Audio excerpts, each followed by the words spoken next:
Network marketing ఈ పేరు వినగానే చాలా మందికి రకరకాల అభిప్రాయాలుంటాయి. కొందరికి ఇదొక అద్భుతమైన అవకాశం, మరికొందరికి ఏంటో అంతుచిక్కని ఒక పజిల్. అసలు ఈ బిజినెస్ మోడల్ ఎలా పనిచేస్తుంది? దీని సక్సెస్ వెనుక ఉన్న అసలైన ఫార్ములా ఏంటి? రాబోయే రోజుల్లో దీని రూపురేఖలు ఎలా మారబోతున్నాయి? పదండి, ఈ విశ్లేషణలో ఈ ప్రశ్నలన్నింటికీ సమాధానాలు వెతుకుదాం. ఓకే, ఈ టాపిక్ని స్టెప్ బై స్టెప్ అర్థం చేసుకుందాం. ముందుగా నెట్వర్క్ మార్కెటింగ్ అంటే ఏంటో బేసిక్స్ చూద్దాం. తర్వాత ఇది అసలు ఎలా పనిచేస్తుందో లోతుగా పరిశీలిద్దాం. ఆ తర్వాత మన ఇండియాలో ఇది ఎందుకు ఇంత పాపులర్ అయ్యిందో తెలుసుకుని ఇందులో సక్సెస్ అవ్వడానికి కావాల్సిన స్ట్రాటజీస్ ఏంటో చూద్దాం. చివరగా ఫ్యూచర్లో టెక్నాలజీతో ఇది ఎలా మారబోతుందో కూడా ఒక లుక్కేద్దాం. Right, let's start. Network marketing అనగానే మనలో చాలామందికి చాలా ఐడియాలుంటాయి. కానీ అసలు దీని ఫండమెంటల్ స్ట్రక్చర్ ఏంటి? ఫస్ట్ దాని డెఫినిషన్తోనే మొదలు పెడదాం. అసలు మ్యాజిక్ అంతా ఇక్కడే ఉందన్నమాట. మామూలుగా పెద్ద పెద్ద కంపెనీలేం చేస్తాయి? వాళ్ల ప్రోడక్ట్స్ అమ్మడానికి కోట్ల ఖర్చు పెట్టి టీవీలో యాడ్స్ ఇస్తాయి కదూ. కానీ నెట్వర్క్ మార్కెటింగ్లో ఆ యాడ్ మీరే. అవును, కంపెనీలు ఆ యాడ్స్కి పెట్టే డబ్బు ఎవరికో ఇవ్వకుండా ప్రోడక్ట్ని నమ్మి ఇంకొకరికి చెప్పే మనలాంటి వాళ్లకే ఇస్తాయి. అందుకే దీన్ని డైరెక్ట్ సెల్లింగ్ అంటే కంపెనీ నుంచి నేరుగా కస్టమర్కి అమ్మడం అని అంటారు. అయితే ఈ మోడల్లో డబ్బు ఎలా వస్తుంది? ఇక్కడే అసలు విషయముంది. ఇన్కమ్ అనేది 2 రకాలుగా వస్తుంది. ఫస్ట్ది చాలా సింపుల్, ఒక ప్రోడక్ట్ అమ్మితే దానిపై కమిషన్ వస్తుంది. కానీ రెండోది చాలా పవర్ఫుల్. అదేంటంటే మన కింద ఒక టీంని క్రియేట్ చేస్తే వాళ్ళు చేసే సేల్స్లోంచి కూడా మనకొక పర్సెంటేజ్ వస్తుంది.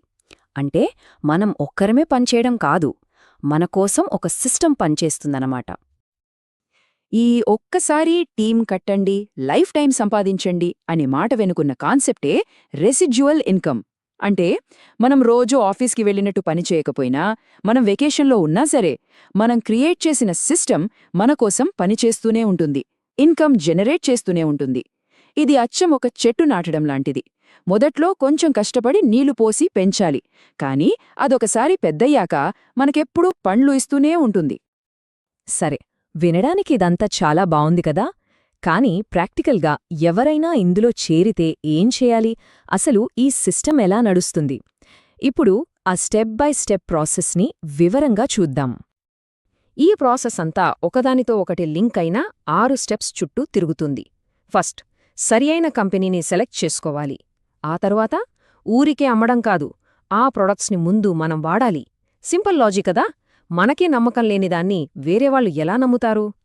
ఆ నమ్మకం వచ్చాక దాని గురించి మనం ఇతరులకు చెప్తాం. మనలాగే ఆలోచించే వాళ్లని మన టీంలోకి తీసుకురావడం. ఇది 4వ స్టెప్. ఇక 5వది, మన టీం చేసే సేల్స్ మొత్తం పైన మనకు కమిషన్ వస్తుంది. ఫైనల్గా చాలా ఇంపార్టెంట్ పాయింట్ ఏంటంటే, మనం నేర్చుకున్న ఈ సిస్టమ్ని మన టీంకి కూడా నేర్పించాలి. వాళ్లకు డూప్లికేట్ చేయాలి. ఎందుకంటే మనం ఎదుగుతాం. అదే డూప్లికేషన్ పవర్ అంటే. ఈ బిజినెస్ మోడల్ ప్రపంచమంతా ఉంది, కానీ మన ఇండియాలో దీని గ్రోత్ నెక్స్ట్ లెవెల్లో ఉంది. మన చుట్టుపక్కల, మన సోషల్ మీడియాలో ఇది ఎందుకంతలా కనిపిస్తోంది? దీని వెనక ఉన్న అసలు కారణాలేంటో ఇప్పుడు చూద్దాం. ఈ టేబుల్ చూస్తే మన దేశంలో ఇది ఎందుకు సక్సెస్ అయిందో 5 క్లియర్ రీజన్స్ కనిపిస్తున్నాయి. మొదటి 2 డబ్బు మరియు సమయం. పెద్దగా పెట్టుబడి లేకుండానే బిజినెస్ స్టార్ట్ చేయొచ్చు, జాబ్ చేస్తూనే పార్ట్ టైంగా చేసుకోవచ్చు. మూడోది, ఎక్స్పీరియన్స్ లేదని భయపడక్కర్లేదు, ఎందుకంటే గైడ్ చేయడానికి సక్సెస్ఫుల్ లీడర్స్ ఉంటారు. ఇక చివరి 2 రీజన్స్ ఇప్పటి జనరేషన్కి బాగా కనెక్ట్ అవుతాయి. సోషల్ మీడియా వాడి వేల మందికి రీచ్ అవ్వచ్చు, అదే టైంలో కమ్యూనికేషన్, లీడర్షిప్ లాంటి స్కిల్స్ని ఫ్రీగా నేర్చుకోవచ్చు. అయితే ఈ ఫీల్డ్లోకి చాలామంది వస్తారు, కానీ కొంతమందే ఎందుకు టాప్ లెవెల్కి వెళ్తారు? సక్సెస్ని డిసైడ్ చేసే ఆ 3 పిల్లర్స్ ఏంటో ఇప్పుడు చూద్దాం. వీటిని సక్సెస్కి బ్లూ ప్రింట్ అని కూడా చెప్పొచ్చు. మొదటి, ఇంకా చెప్పాలంటే అన్నిటికన్నా ముఖ్యమైన పిల్లర్ మన మైండ్ సెట్. విజయం అనేది మన బ్యాంక్ బ్యాలెన్స్లో కాదు, ముందు మన ఆలోచనల్లో మొదలవ్వాలి. బిలియనేర్ విజన్ అంటే ఏంటంటే, నెలకి ఓ 10,000 చాలు అనుకోవడం కాదు, నేను 100 మందికి లైఫ్ ఇచ్చే ఒక ఆర్గనైజేషన్ని ఎలా క్రియేట్ చెయ్యాలి అని ఆలోచించడం. మన ఆలోచన ఎంత పెద్దగా ఉంటే మన సక్సెస్ కూడా అంత పెద్దగా ఉంటుంది. రెండో పిల్లర్ సిస్టమ్ అంటే ఒక పద్ధతి. ఇది ఒక ఫ్రాంచైజీ లాంటిది. ఇప్పుడు మనం మెక్డానల్డ్స్కి వెళ్తే అక్కడ బర్గర్ ఎలా చేయాలో ప్రతి ఒక్కరికీ తెలుసు, ఎందుకంటే వాళ్ళ దగ్గర ఒక క్లియర్ సిస్టమ్ ఉంది. అలాగే మన టీంలోని ప్రతి ఒక్కరూ ఈజీగా ఫాలో అవ్వగలిగే ఒక సిస్టమ్ మన దగ్గర ఉండాలి. కొత్త వాళ్ళకి ప్రెజెంటేషన్ ఎలా ఇవ్వాలి, తర్వాత ఎలా ఫాలో అప్ చేయాలి, వాళ్ళకి ట్రైనింగ్ ఎలా ఇవ్వాలి, వీటన్నిటికీ ఒక క్లియర్. ఇక మూడో పిల్లర్ కన్సిస్టెన్సీ అంటే స్థిరత్వం. ఈ బిజినెస్లో ఓవర్ నైట్ మిరాకిల్స్ జరగవు. 10 మందితో మాట్లాడితే 9 మంది నో చెప్పచ్చు. కానీ ప్రతిరోజూ కనీసం ఒక్కరితోనైనా మాట్లాడటమనే చిన్న పని సంవత్సరం అయ్యేసరికి ఒక పెద్ద రిజల్ట్నిస్తుంది. ఇది అచ్చం నీటి చుక్క రాయిని తొలిచినట్టు. ఇక్కడ స్పీడ్ కాదు, డైరెక్షన్ మరియు కన్సిస్టెన్సీ చాలా ముఖ్యం. ఇప్పటిదాకా మనం ఈ మోడల్ యొక్క ప్రెజెంట్ని చూశాం. ఇక ఫైనల్గా ఫ్యూచర్లోకి తొంగిచూద్దాం. రాబోయే 5-10 సంవత్సరాలలో టెక్నాలజీ ఈ ఇండస్ట్రీని ఎలా మార్చేబోతోందో ఒకసారి ఊహిద్దాం.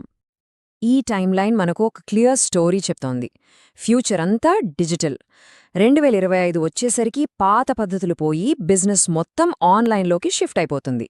ఇక 2027 నాటికి ఆర్టిఫిషియల్ ఇంటెలిజెన్స్ అంటే ఏఐ మనకొక అసిస్టెంట్లా మారిపోతుంది. 2030కి దేశాల సరిహద్దులు కూడా ఉండవు. గ్లోబల్గా బిజినెస్ చేస్తూ ప్రోడక్ట్స్ అమ్మడం కంటే కూడా వాల్యుబుల్ నాలెడ్జ్ ఇవ్వడంపై ఫోకస్ పెరుగుతుంది. ఈ ఫ్యూచర్ ట్రెండ్స్ని ఇంకొంచెం డీప్గా చూస్తే, ఇకపై మీటింగ్స్ కోసం హాల్స్ బుక్ చేయక్కర్లేదు. వాట్సాప్, యూట్యూబ్, ఇన్స్టాగ్రామ్లోనే రిక్రూట్మెంట్ జరుగుతుంది. 100 మందికి ఫాలో అప్ చేయడం, కాంటెంట్ క్రియేట్ చేయడం లాంటి పనులన్నీ ఏఐ టూల్స్ చూసుకుంటాయి. మా ప్రోడక్ట్ కొనండి అని చెప్పడం మానేసి ఎదుటివారి ప్రాబ్లంకి సొల్యూషన్ ఇచ్చే కంటెంట్తో కస్టమర్స్ని అట్రాక్ట్ చేస్తారు.